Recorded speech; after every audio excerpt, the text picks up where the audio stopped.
O Poder Sem Limites, de Anthony Robbins. Introdução.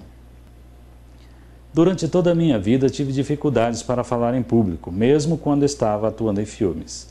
Antes de minhas cenas, ficava fisicamente doente. Assim como meu implacável medo de falar em público, pode-se imaginar como fiquei empolgado ao ouvir que Anthony Robbins, o homem que transforma medo em poder, podia me curar.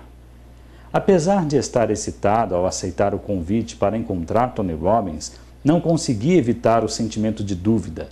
Ouvira falar da neurolinguística, ou seja, da programação neurolinguística e outros métodos nos quais Tony é um perito reconhecido. Mas no todo eu gastara inúmeras horas e milhares de dólares procurando ajuda profissional. E os profissionais anteriores haviam me dito que, por ter meu medo se desenvolvido durante anos, não deveria esperar uma cura rápida. Marcavam consultas semanais de retorno para trabalhar meu problema indefinidamente. Quando encontrei Tony, fiquei surpreso por ele ser tão grande. É muito raro encontrar alguém mais alto do que eu. Ele tinha cerca de 1,90 m de altura e pesar mais de 100 quilos. Tão jovem, tão grande, sentamo-nos e eu estava extremamente nervoso quando começou a fazer perguntas sobre o meu problema. Perguntou-me então o que eu queria e como eu queria mudar. Parecia que minha fobia levantara-se para se defender, para evitar que acontecesse o que estava acontecendo. Mas a voz de Tony era suave e comecei a escutar o que estava dizendo.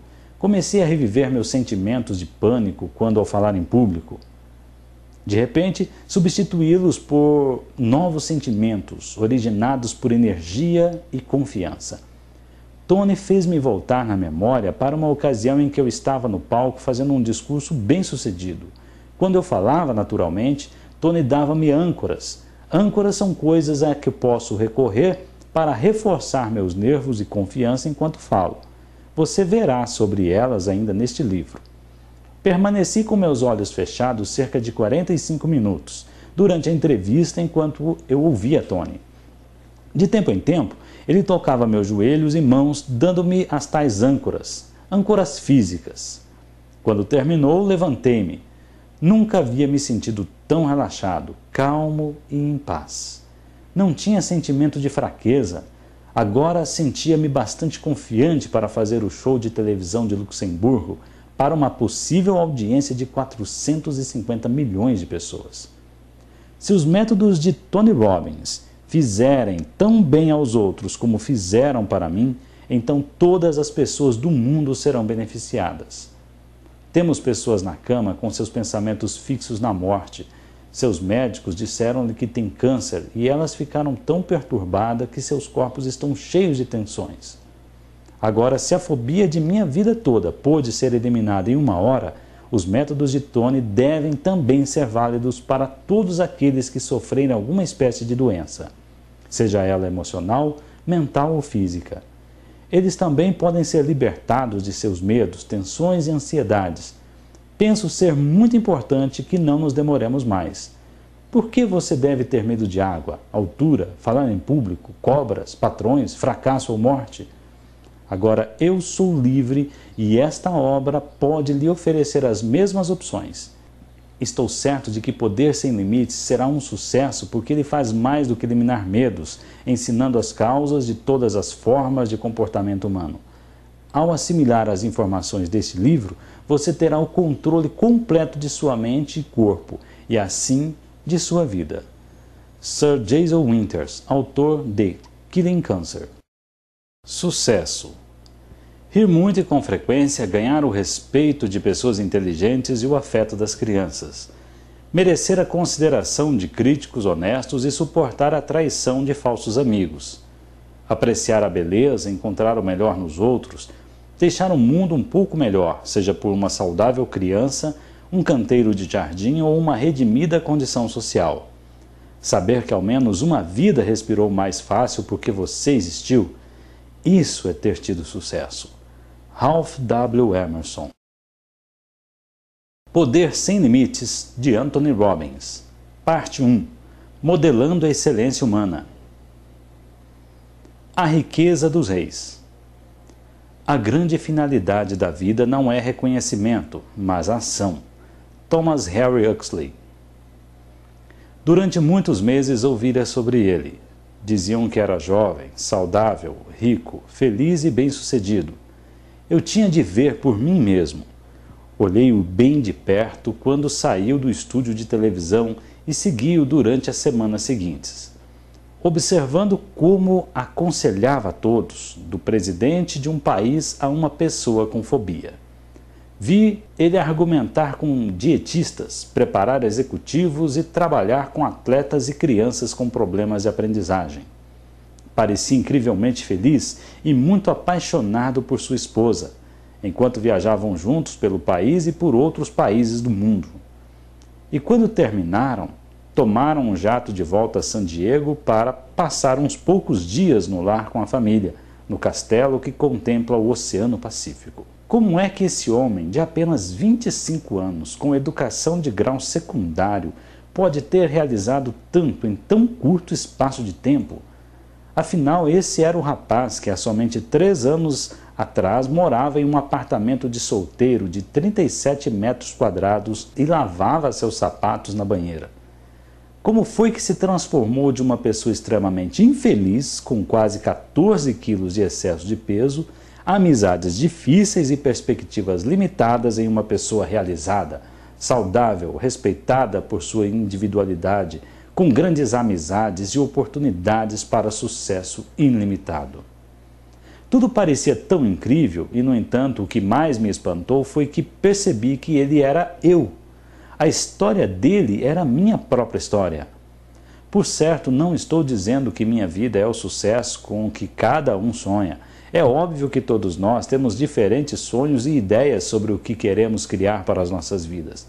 Além do mais, tenho muita certeza de que aquilo que você é, onde vai e o que possui não são a verdadeira medida para o sucesso pessoal.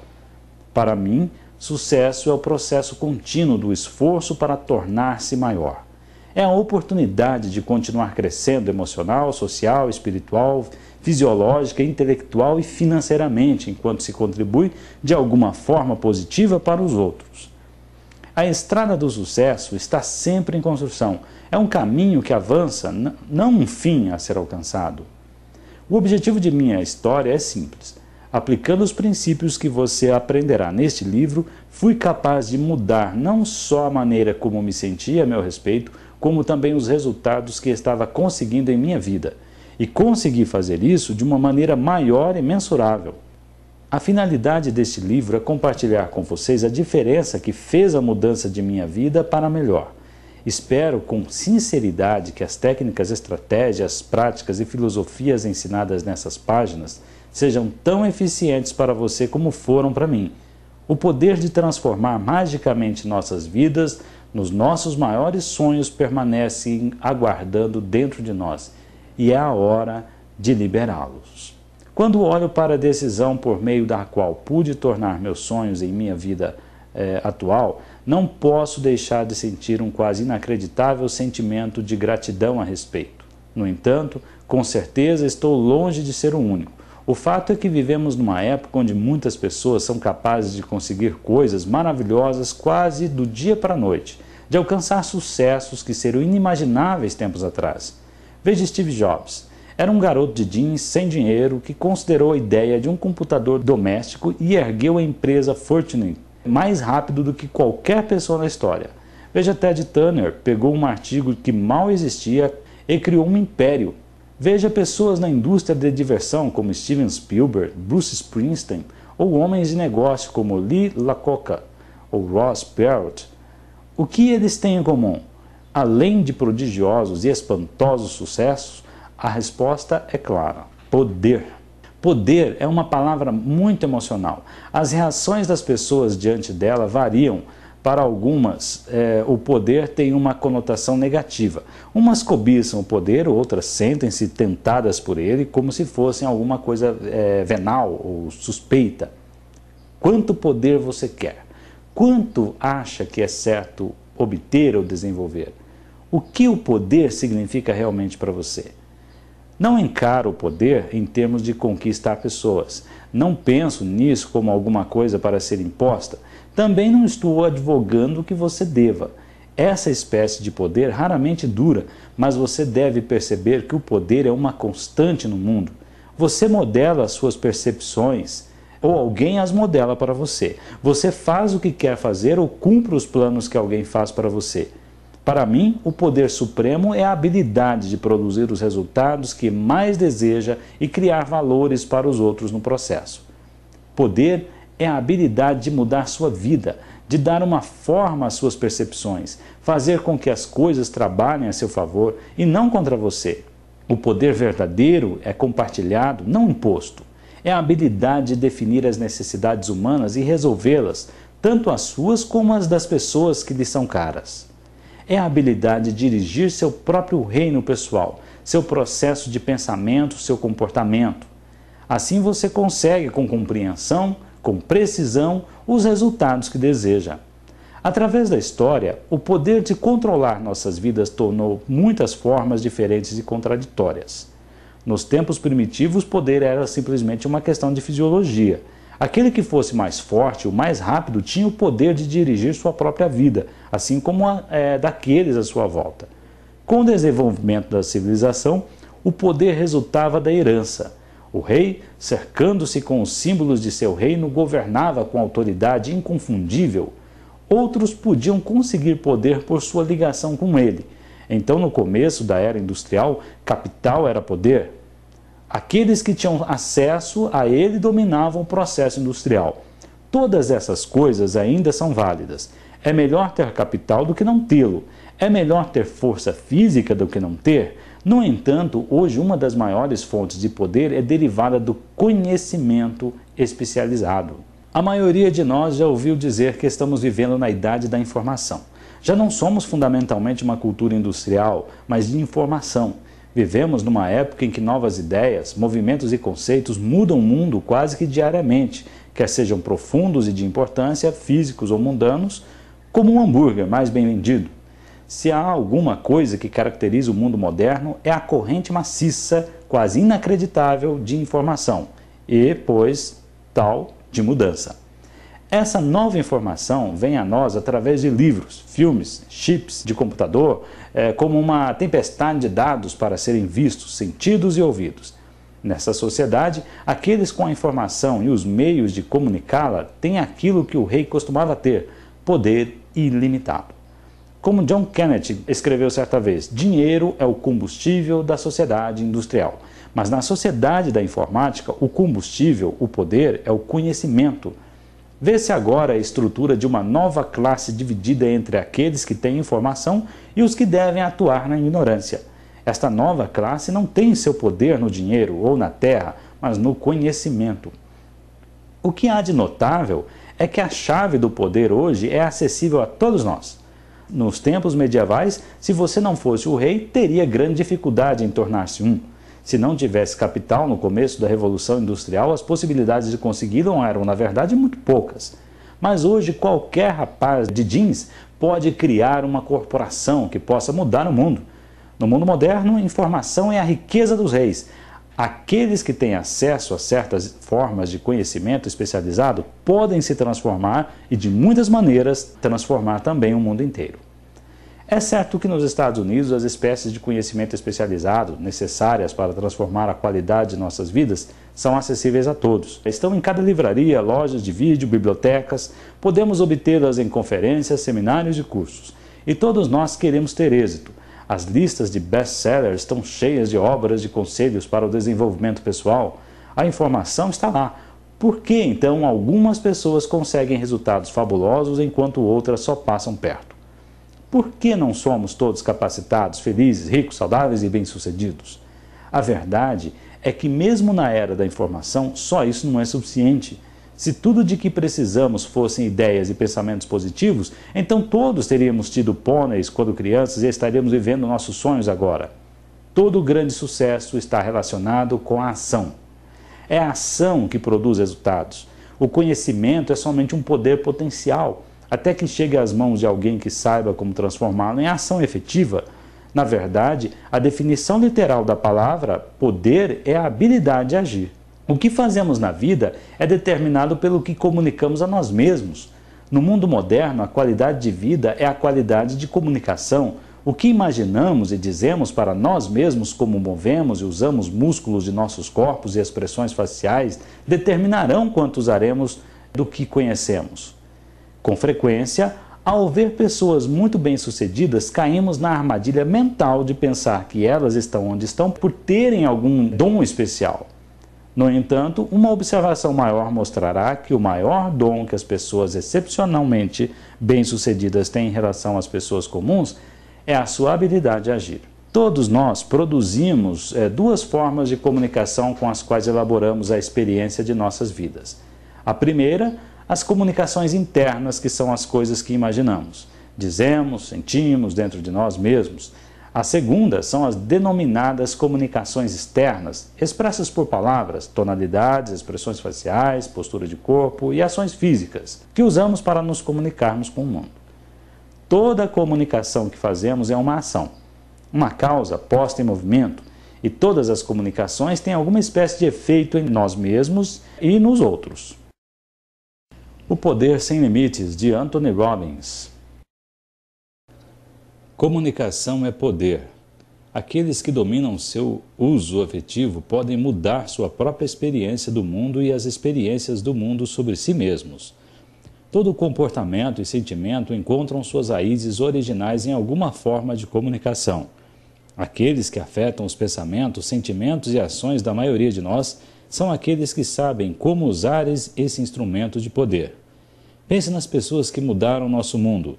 John F. Kennedy, Thomas Jefferson, Martin Luther King, Franklin Delano Roosevelt, Winston Churchill, Mahatma Gandhi e, de uma forma aterradora, pense em Adolf Hitler. O que esses homens têm em comum é que foram mestres comunicadores. Eram capazes de pegar suas visões, quer fossem transportar pessoas no espaço ou criar um odioso Terceiro Reich, e comunicá-las aos outros com tanta coerência que influenciaram as maneiras de agir e pensar das massas. Através do seu poder de comunicação, eles mudaram o mundo. Na verdade, não é isso também que os destaca dos outros? Por exemplo, Steven Spielberg, Bruce Springsteen, Jeremy Fonda ou Ronald Reagan. Não são eles mestres da comunicação ou influências humanas? O meio que essas pessoas usam para mudar nossas comunicações é o mesmo que usamos para nos mudar. Seu nível de domínio da comunicação no mundo exterior determinará seu nível de sucesso com os outros. Seja essa comunicação pessoal, emocional, social ou financeira. Mais importante ainda, o nível de sucesso que você experimenta internamente, felicidade, alegria, êxtase, amor ou qualquer outra coisa que deseje, é o resultado direto de como você se comunica consigo mesmo. Como você se sente não é o resultado do que está acontecendo em sua vida, é a sua interpretação do que está acontecendo em sua vida. A vida de pessoas de sucesso tem nos mostrado que a qualidade de nossas vidas não é determinada pelo que nos está acontecendo, mas pelo que fazemos com o que acontece. É você quem decide como se sentir ou agir, baseado nas maneiras que escolheu para perceber sua vida. Nada tem qualquer significado exceto aquele que nós lhe damos. A maioria de nós já tem esse processo de interpretação automático, mas podemos retirar esse poder e logo mudar nossa experiência do mundo. Este livro é sobre como juntar as espécies de ações maciças, centralizadas, coerentes, que levam a resultados impressivos. De modo, se tivesse que dizer a você em 2 palavras o que é este livro, eu diria: produzir resultados. Pense sobre isso. Não é nisso que você está interessado? Talvez você queira mudar o modo como pensa sobre si mesmo ou o seu mundo. Talvez você gostasse de ser um comunicador melhor, de desenvolver uma relação mais amorosa, de aprender com mais rapidez, tornar-se mais saudável ou ganhar mais dinheiro. Você pode conseguir todas estas coisas para si e muito mais através do uso efetivo das informações deste livro. No entanto, antes que consiga novos resultados, deverá compreender que já os está conseguindo, mas poderão não ser os resultados que você deseja. Nós, em geral, pensamos em nossos resultados mentais e na grande parte do que acontece em nossas mentes como coisas que acontecem fora de nosso controle. Mas a verdade é que podemos controlar nossas atividades mentais e o comportamento, e a um ponto tal que antes não acreditaríamos ser possível. Se você está deprimido, você criou e produziu esse show que chamou de depressão. Mas se estiver eufórico, você também criou isso. É importante lembrar que emoções como a depressão não acometem você. Não se pega a depressão, você a cria, como qualquer outro resultado em sua vida através das ações específicas mentais e físicas. Para ficar deprimido, você tem de olhar sua vida de maneira específica, tem de dizer certas coisas para si mesmo, nos tons exatos de voz, tem de adotar uma postura específica e um modo de respirar. Por exemplo, se você quiser ficar deprimido, ajudará muito deixar cair os ombros e olhar para baixo. Você pode falar em um tom de voz triste e pensar nos piores momentos de sua vida, e isso também vai te ajudar a cair em depressão. Se você provocar distúrbios em sua bioquímica como consequência de uma dieta pobre, por exemplo, excesso de álcool ou uso de drogas, isso também ajudará seu corpo a ficar com baixo teor de açúcar e assim garantirá uma boa depressão. O que eu quero te mostrar aqui é que é preciso esforço para criar depressão. É trabalho pesado e são precisos tipos específicos de ação. Algumas pessoas criam esse estado com tanta frequência que para elas é fácil repetir. De fato, muitas vezes ligaram esse tipo de comunicação interna a toda espécie de acontecimentos externos. Algumas conseguem tantos ganhos secundários, atenção dos outros, simpatia, amor e outras coisas, que passam a adotar esse estilo de comunicação como seu estado natural de vida. Outras viveram tanto tempo com isso que agora se sentem bem assim, tornaram-se identificados com o estado. Podemos, no entanto, mudar essas ações mentais e físicas e, com isso, mudar imediatamente nossas emoções e comportamentos. Você pode tornar-se extasiado, adotando logo o ponto de vista que cria essa emoção. Pode imaginar as espécies de coisas que cria esse sentimento. Pode mudar o tom e o conteúdo do seu diálogo interno. Pode adotar as posturas específicas e a maneira de respirar que criam esse estado em seu corpo e vai lá. Experimentará a êxtase. Se quiser ser piedoso, basta mudar suas ações físicas e mentais para combiná-las com aquelas que o estado de compaixão requer. O mesmo é válido para o amor ou qualquer outra emoção. Você pode considerar o processo de produzir estados emocionais dirigindo suas comunicações internas, semelhante ao trabalho de um diretor de cinema. Para produzir os resultados precisos que ele quer, o diretor de um filme manipula o que você vê e o que você ouve. Se quer que você fique com medo, ajudará a mudar o som e jogar alguns efeitos especiais na tela no momento certo. Se ele quer que você fique inspirado, arranjará a música, a iluminação e tudo o que for preciso para produzir esse efeito. Um diretor pode produzir uma comédia ou tragédia a partir do mesmo evento, dependendo do que decide colocar na tela. Você pode fazer as mesmas coisas na tela de sua mente, pode dirigir sua atividade mental, que é a base de toda ação física, com a mesma destreza e poder.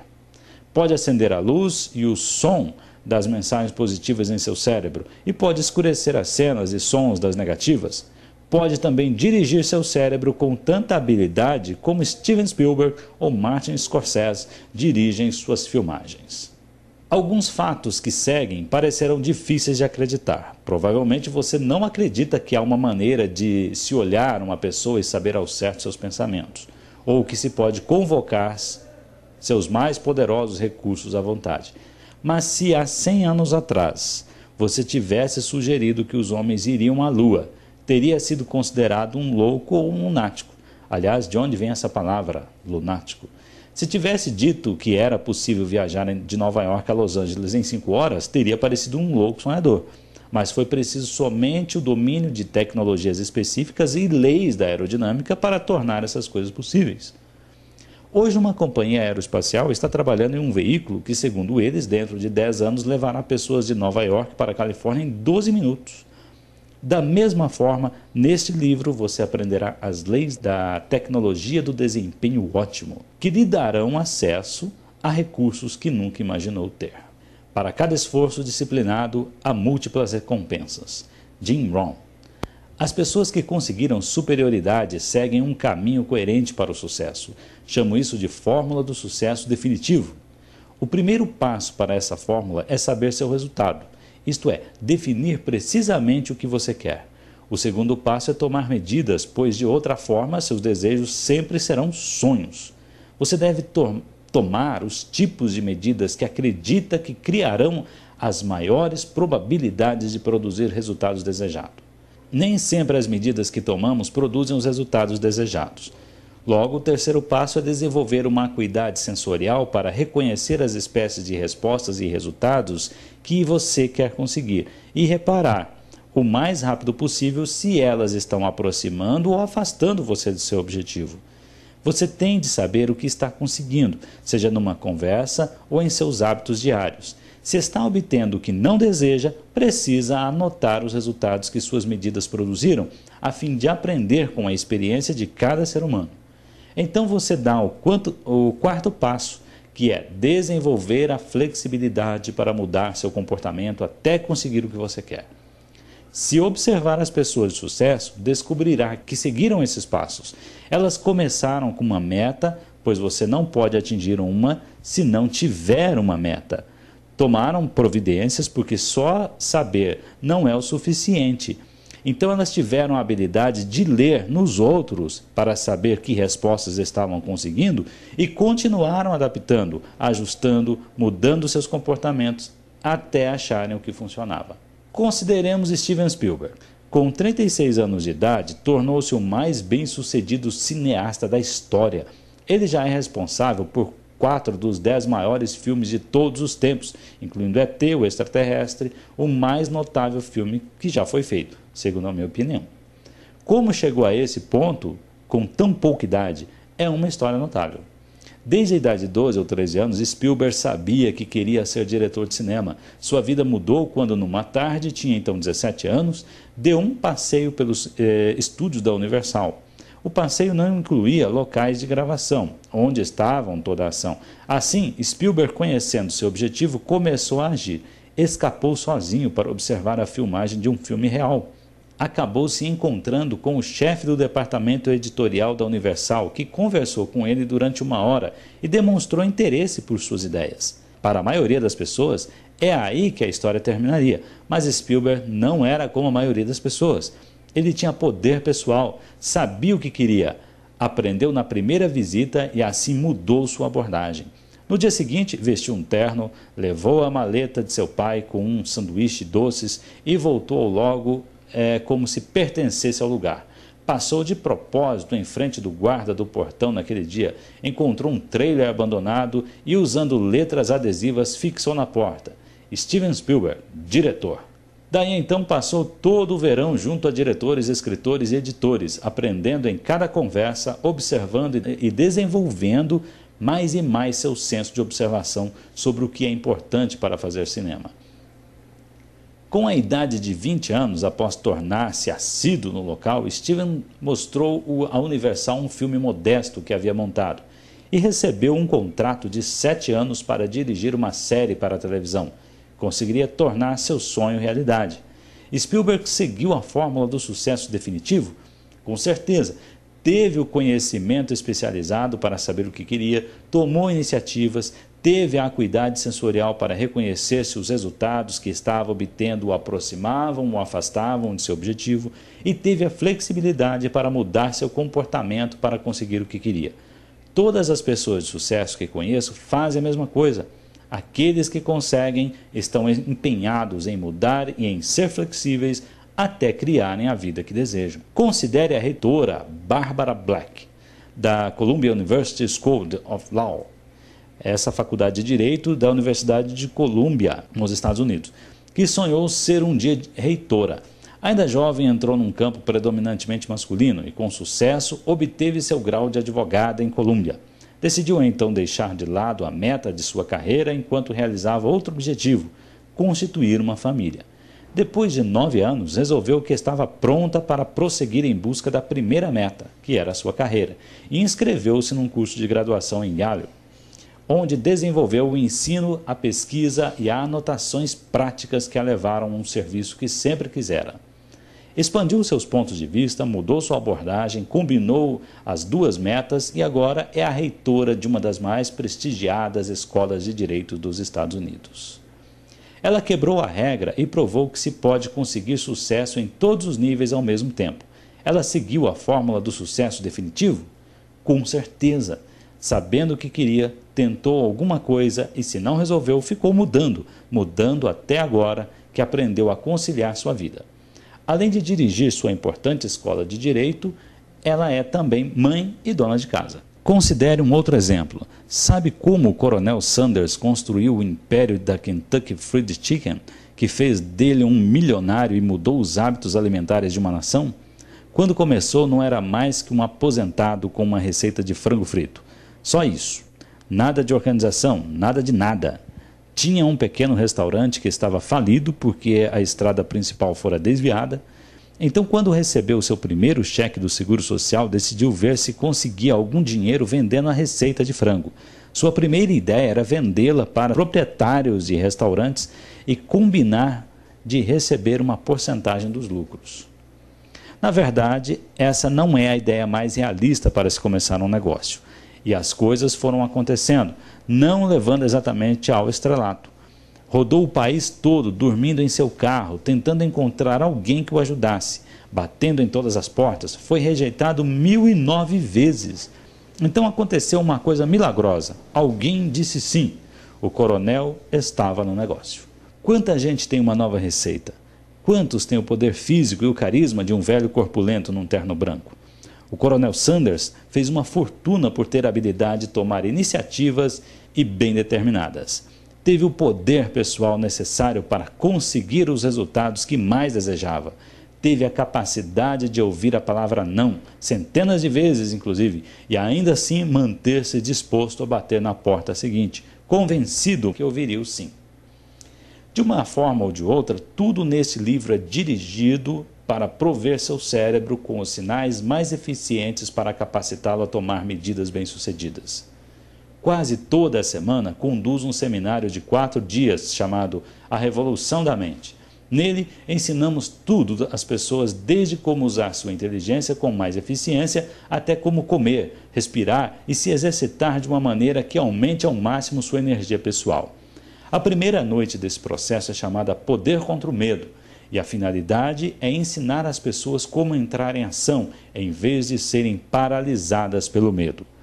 No final do seminário, as pessoas têm a oportunidade de andar sobre o fogo, cerca de 3 metros de carvões queimando, sendo que nos grupos avançados, pessoas andaram sobre 12 metros de carvão. Ainda no fogo, fascina a maioria a tal ponto que temo que a mensagem esteja se perdendo. A questão não é ainda sobre o fogo. A questão não é andar sobre o fogo. Creio ser correto assumir que não há grande benefício social ou econômico a ser ganho de um passeio bem-sucedido sobre um leito de brasas. Mas andar sobre o fogo é uma experiência de poder pessoal e uma metáfora de possibilidades. Uma oportunidade para as pessoas conseguirem resultados que antes pensavam ser impossíveis. Faz milhares de anos que há pessoas realizando alguma versão de andar sobre o fogo. Em algumas partes do mundo é um teste religioso de fé. Quando conduz um passeio sobre o fogo, não é por experiência religiosa, no sentido convencional, mas uma experiência de crença, porque ensina as pessoas, no sentido mais autêntico, que elas podem mudar, podem crescer, esticar-se, fazer coisas que nunca pensaram ser possíveis, que seus maiores medos e limitações são autoimpostos. A única diferença entre você poder ou não andar sobre brasas é a sua capacidade de comunicar-se consigo mesmo, de uma forma que o faça agir, apesar de toda a sua programação passada de medo do que poderia lhe acontecer. A lição é que as pessoas podem fazer virtualmente qualquer coisa, desde que reúnam os meios para acreditar que podem e tomem as medidas efetivas. Tudo isso leva a um fato simples e irrefutável: sucesso não é um acidente. A diferença entre pessoas que conseguem resultados positivos e aquelas que não conseguem não é um tipo de acaso, como o rolar dos dados, por exemplo. Há padrões consistentes e lógicos de ação caminhos específicos para a superioridade que estão ao alcance de todos nós. Todos podemos liberar a magia que há dentro de nós. Só temos de aprender como mudar e usar nossa mente e nosso corpo da maneira mais eficiente e vantajosa. Já imaginou o que Spielberg ou Springsteen possam ter em comum? O que John Kennedy ou Martin Luther King compartilharam que os tornaram capazes de atingir tantas pessoas de uma forma tão profunda e emocional? O que separa um Ted Turner e uma Tina Turner das massas? E um Peter Rose ou um Ronald Reagan? Todos eles foram capazes de agir com firmeza, tendo em vista a realização de seus sonhos. Mas o que faz com que continuem dia após dia a pôr tudo o que conseguiram em tudo o que fazem? Existem, é claro, muitos fatores. No entanto, acredito que há 7 características fundamentais de caráter que eles cultivaram dentro de si, que lhes dão o entusiasmo para fazer o que for preciso para serem bem-sucedidos. São 7 mecanismos acionadores básicos que podem garantir também o seu sucesso. Característica número 1. Paixão. Todas essas pessoas descobriram uma razão, um motivo que é consumador, energizante, quase obsessivo, que os levou a fazer a crescer, a tornarem-se maiores. Isso lhes dá muito estímulo para reforçar a busca do sucesso e faz com que liberem seu verdadeiro potencial. É paixão o que faz um Pete Rose sempre mergulhar de cabeça na segunda base, como se fosse um principiante disputando sua primeira partida na primeira divisão. É paixão que separa as ações de um Lee Iacocca de tantos outros. É paixão que dirige os cientistas de computadores através de anos de dedicação para criarem a espécie de um conhecimento técnico que colocou homens e mulheres no espaço exterior e os trouxe de volta. É paixão que faz com que as pessoas deitem tarde e levantem cedo. É paixão o que as pessoas querem em seus relacionamentos. Paixão da vida, dá poder, interesse e significado. Não há superioridade sem uma grande paixão, quer que seja a inspiração de um atleta, um artista, um cientista, um pai ou um executivo. Descobriremos como liberar essa força interna pelo poder das metas no capítulo 11 desse livro. Característica número 2. Crença. Todo livro religioso fala sobre o poder e o efeito da fé e da crença na humanidade. As pessoas bem-sucedidas diferem uma escala muito maior em suas crenças daquelas que falham. Nossas crenças sobre o que somos e o que podemos ser determinam precisamente o que seremos. Se acreditamos em magia, viveremos uma vida mágica. Se acreditamos que nossa vida é definida por limites estreitos, de repente transformaremos esses limites em realidade. O que acreditamos ser verdade, o que acreditamos ser possível, torna-se verdade, torna-se possível. Este livro lhe indicará um meio específico, científico, para mudar logo suas crenças, a fim de que elas o ajudem na realização de suas metas mais desejadas. Muitas pessoas são impetuosas, mas devido às suas crenças limitadas sobre quem são e o que podem fazer, nunca agem de forma a tornar seus sonhos uma realidade. Pessoas bem-sucedidas sabem o que querem e acreditam que conseguirão. Aprenderemos sobre o que são crenças e como usá-las no capítulo 4 e 5 deste livro. Paixão e crença ajudam a conseguir o estímulo, a propulsão em direção à excelência. Mas só a propulsão não é suficiente. Se fosse, bastava pôr combustível em um foguete e mandá-lo voando às cegas para os céus. Além desse poder, precisamos de um caminho, um senso inteligente de progressão lógica. Para conseguirmos atingir nosso alvo, precisamos do que vem a seguir. Característica número 3. Estratégia. Estratégia é um meio de organizar recursos. Quando Steven Spielberg decidiu tornar-se um cineasta, planejou um caminho que o levaria ao mundo que queria conquistar. Calculou o que queria aprender, quem precisava conhecer e o que precisava fazer. Ele tinha paixão e crença, mas também tinha estratégia que fez com que essas coisas produzissem o seu maior potencial. Ronald Reagan desenvolveu outras estratégias de comunicação que usou em uma base sólida para produzir os resultados que ele desejava. Todo grande apresentador, político, pai ou patrão sabe que não é suficiente ter os recursos para ser bem-sucedido. Deve-se usar esses recursos de maneira mais efetiva. Estratégia é o reconhecimento de que os melhores talentos e ambições também precisam encontrar o caminho certo. Você pode abrir uma porta colocando-a abaixo, a pontapés, ou pode encontrar a chave que abre e a deixa intacta. Aprenderemos sobre as estratégias que conduzem à excelência nos capítulos 7 e 8. Característica número 4. Clareza de valores.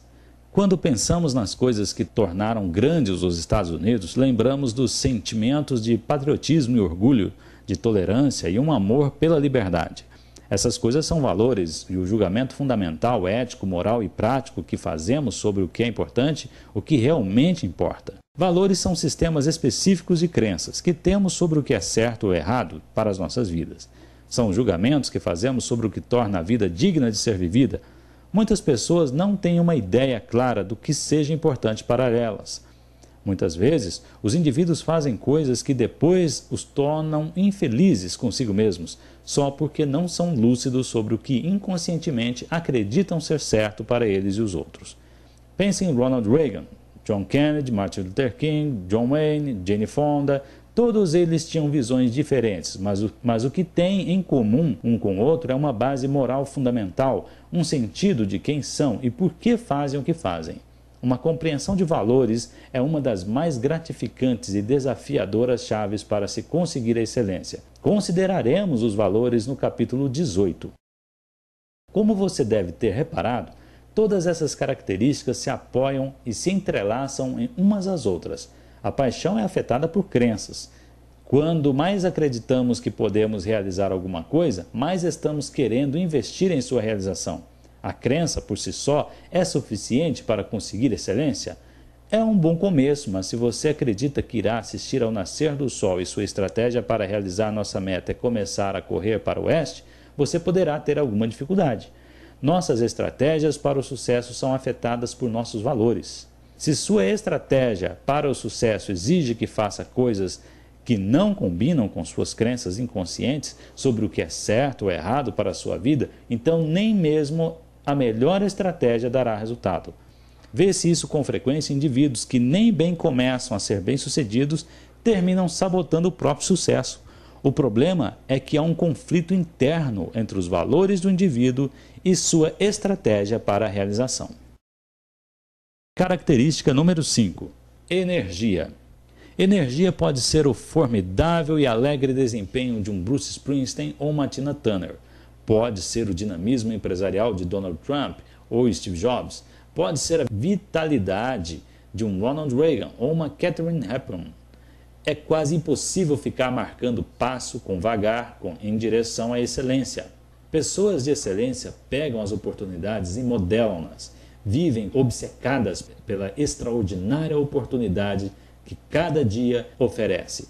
Há muitas pessoas neste mundo que têm uma paixão na qual acreditam.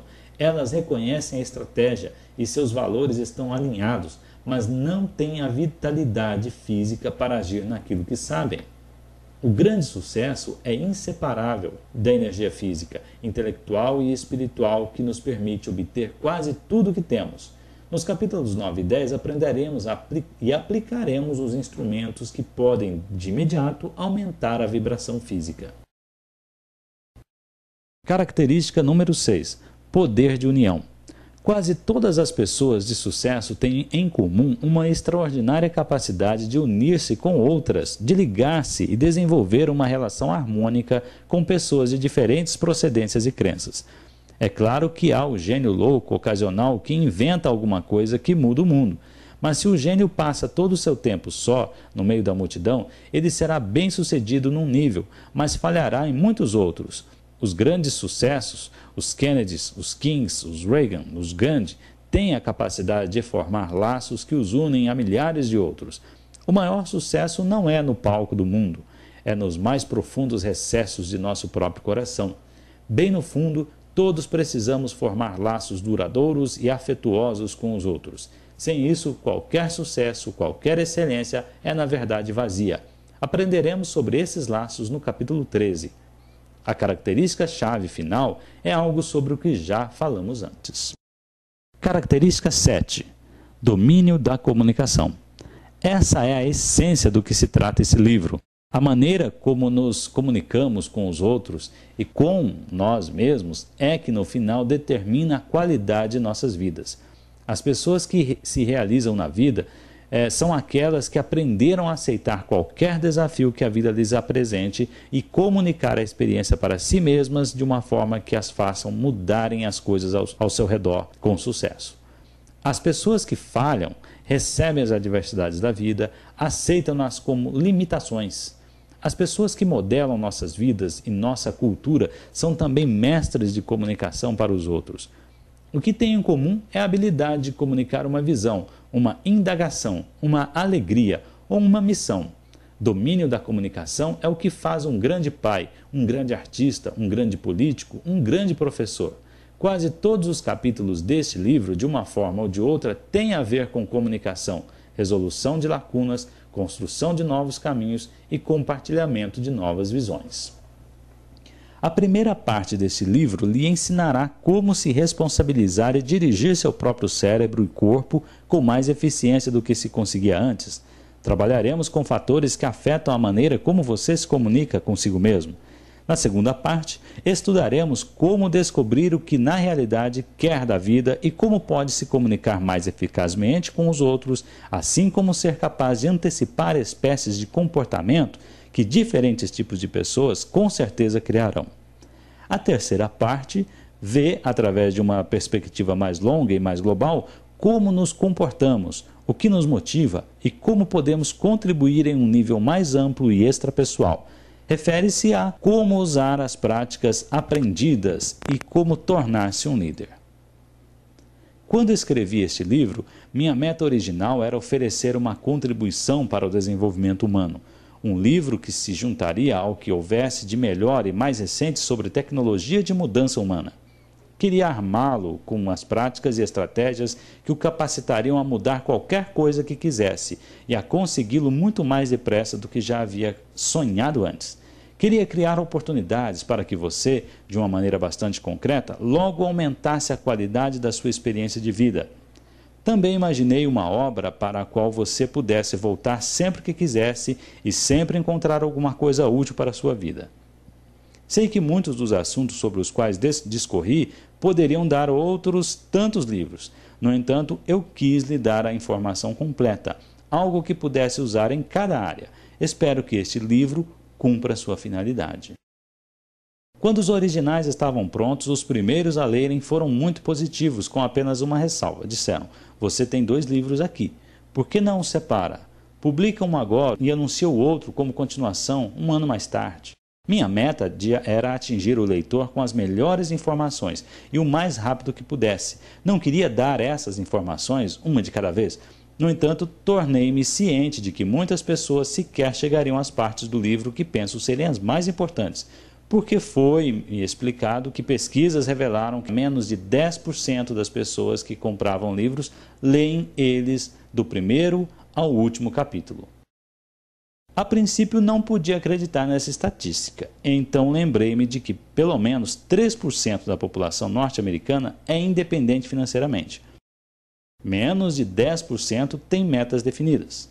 Só 35% das mulheres americanas, e até menos homens, sentem-se em boa forma física, e em muitos estados, 1 em cada 2 casamentos terminam em divórcios. Só uma pequena porcentagem das pessoas vive de fato a vida de seus sonhos. Por quê? É preciso esforço, é preciso ação firme.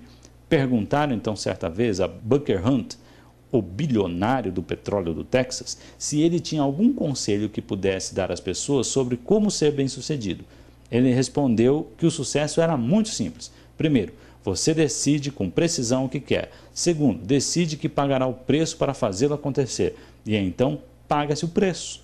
Se não der esse segundo passo, nunca terá o que você quer, nem a curto, nem a longo prazo. Gosto de chamar as pessoas que sabem o que querem e estão dispostas a pagar o preço para consegui-lo de os poucos que fazem versus os muitos que falam.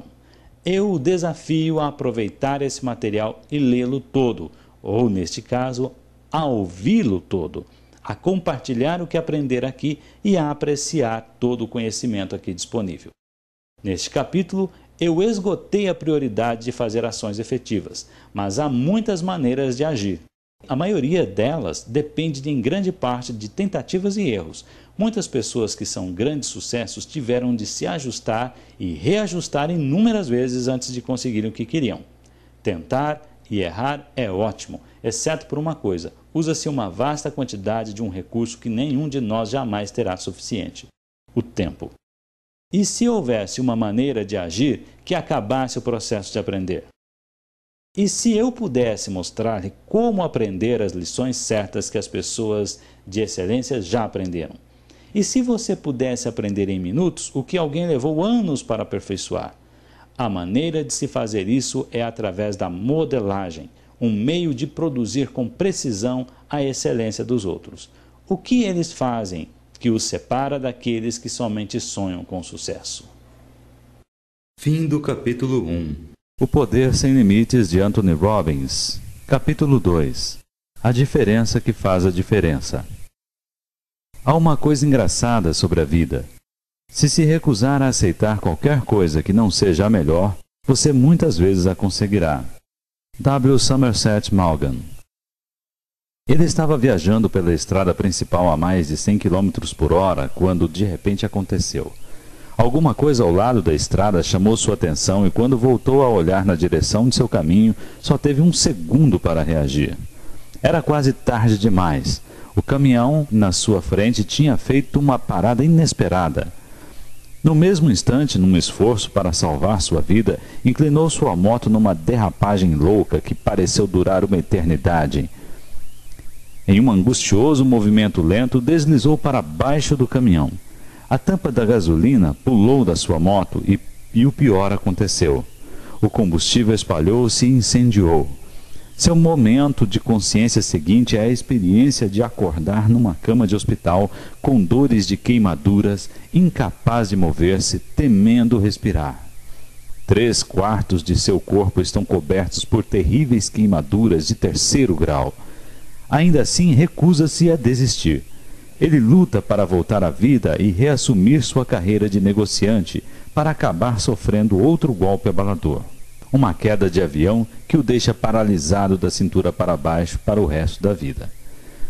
Na vida de cada homem e cada mulher chega uma hora de supremo desafio, uma hora quando cada reserva que temos é testada, uma hora em que a vida parece injusta, uma hora em que a nossa fé, nossos valores, nossa paciência, nossa compaixão, nossa capacidade de resistir são todas empurradas para além de nossos limites. Alguns usam tais testes como oportunidades para se tornarem pessoas melhores. Outros permitem que essas experiências da vida os destruam. Você já pensou o que é que cria a diferença nas maneiras como os seres humanos reagem aos desafios da vida? Eu já pensei. Durante quase toda a minha vida fui fascinado pelo que leva os seres humanos a se comportarem do jeito que o fazem, que separa certos homens e mulheres de seus semelhantes. O que cria um líder, um empreendedor? Como é que há tantas pessoas neste mundo que vivem tão alegres, apesar de muita adversidade, quando outras parecem ter sempre levado vidas de desespero, raiva e depressão? Deixe-me compartilhar a história de outro homem com vocês, e notemos as diferenças entre os dois. A vida dele parece muito mais brilhante. Ele é fabulosamente rico, artista de enorme talento, com muitos admiradores. Aos 22 anos, era o mais jovem membro do famoso grupo de comédia Second City, de Chicago. Quase em seguida, tornou-se o astro mais conhecido do show. Logo era um grande sucesso teatral em Nova York. Tornou-se um dos maiores êxitos da televisão nos anos 70 e logo um ídolo do cinema. Entrou para a música e teve o mesmo sucesso instantâneo. Tinha dúzias de amigos e admiradores, um bom casamento, lindas casas na cidade e no campo. Parecia ter tudo que uma pessoa poderia pedir. Qual dessas duas pessoas você preferiria ser? É difícil imaginar alguém escolhendo a primeira opção em vez da segunda, mas deixe-me contar-lhe mais sobre essas duas pessoas. A primeira é uma das mais cheias de vida, fortes e bem-sucedidas que conheço. Seu nome é W. Mitchell e ele está vivo, bem e morando no Colorado. Desde seu terrível acidente de moto, ele conheceu mais sucesso e alegria do que a maioria das pessoas durante a vida toda. Ele desenvolveu excelentes relações pessoais com alguns dos mais influentes nomes nos Estados Unidos. Tornou-se um milionário nos negócios, até candidatou-se ao Congresso, apesar de sua face estar grotescamente marcada. Seu slogan de campanha? Mande-me para o Congresso e não serei somente outra cara bonita. Hoje tem uma fabulosa relação com uma mulher muito especial e fez campanha para sair candidato a governador do Colorado em 1986. A segunda pessoa é alguém que você conhece bem, alguém que com certeza já lhe proporcionou muito prazer e alegria. Seu nome era John Belushi. Foi um dos mais célebres comediantes de nosso tempo e um dos maiores sucessos da história do entretenimento nos anos 70. Belushi era capaz de enriquecer inúmeras vidas, mas não a sua própria. Quando morreu com a idade de 33 anos, daquilo que o delegado chamou de intoxicação aguda por cocaína e heroína, poucos dos que o conheciam ficaram surpresos. O homem que tinha tudo tornara-se um bêbado, um viciado incontrolável. Velho, apesar da idade, por fora ele tinha tudo, por dentro estava vazio há anos. Vemos exemplos similares a toda hora. Já ouviu falar de Pete Stranwick? Nascido sem mãos e pés, resolveu tornar-se um corredor de maratona e já correu cerca de 40 mil quilômetros. Pense na história espantosa de Helen Keller, ou pense em Candy Lightmer, a fundadora de um movimento denominado Mães contra Motoristas Bêbados. Ela sofreu uma terrível tragédia, a morte de uma filha atropelada por um motorista embriagado, e formou uma organização que com certeza já salvou centenas ou milhares de vidas. No outro exemplo, pense em pessoas como Marilyn Monroe, Ernest Hemingway, que tiveram sucesso fabuloso e acabaram se destruindo. Assim, eu lhe pergunto, qual é a diferença entre os que têm e os que não têm? Qual a diferença entre os que podem e os que não podem? Qual é a diferença entre os que fazem e os que não fazem? Por que algumas pessoas surpreendem adversidades horríveis e inimagináveis e fazem de suas vidas um triunfo, enquanto outras, apesar de todas as vantagens, transformam suas vidas num desastre? Porque algumas pessoas aproveitam qualquer experiência e fazem nela trabalhar a seu favor, enquanto outras fazem trabalhar contra. Qual é a diferença entre W. Mitchell e John Belushi? Qual a diferença que faz a diferença na qualidade de vida? Tenho sido obcecado por essa questão a minha vida inteira. Conforme cresci, vi pessoas que tinham grandes riquezas de todos os tipos, grandes empregos, amizades maravilhosas, físicos bem desenvolvidos. Tinha que saber o que fazia suas vidas serem tão diferentes da minha e de meus amigos. Toda a diferença vinha da maneira como nos comunicávamos conosco e nas ações que fazíamos. O que fazemos quando tentamos tudo o que podemos e as coisas continuam saindo erradas? As pessoas bem-sucedidas não têm menos problemas do que as que falham. As únicas pessoas sem problemas são aquelas que estão mortas. Não é o que acontece conosco que separa os sucessos dos fracassos. É como percebemos isso e o que fazemos a respeito do que acontece que faz a diferença. Quando W. Mitchell recebeu a informação de que seu corpo estava coberto de queimaduras de 3º grau, teve uma escolha sobre como interpretar esta informação. O significado desse fato podia ter sido uma razão para morrer, lamentar ou qualquer outra coisa que quisesse exprimir. Ele preferiu exprimir firmeza, que essa experiência tinha ocorrido por alguma razão e que isso algum dia lhe daria até maiores vantagens em sua meta para destacar-se no mundo. Como resultado dessa comunicação consigo mesmo, formou conjuntos de crenças e valores que continuavam a dirigir sua vida a partir de um sentido de vantagem mais do que de tragédia, mesmo depois de ter ficado paralítico. Como Pete Stranwick foi capaz de correr com sucesso a Pikes Peak, a mais difícil maratona do mundo, apesar de não ter mãos nem pés? Foi simples. Ele dominava sua comunicação consigo mesmo. Quando os sentidos de seu corpo enviam-lhe sinais que no passado interpretara como dor, como limitação, como exaustão, ele simplesmente tornou a rotular seus significados e continuou a comunicá-los a seu sistema nervoso de uma maneira que o manteve correndo.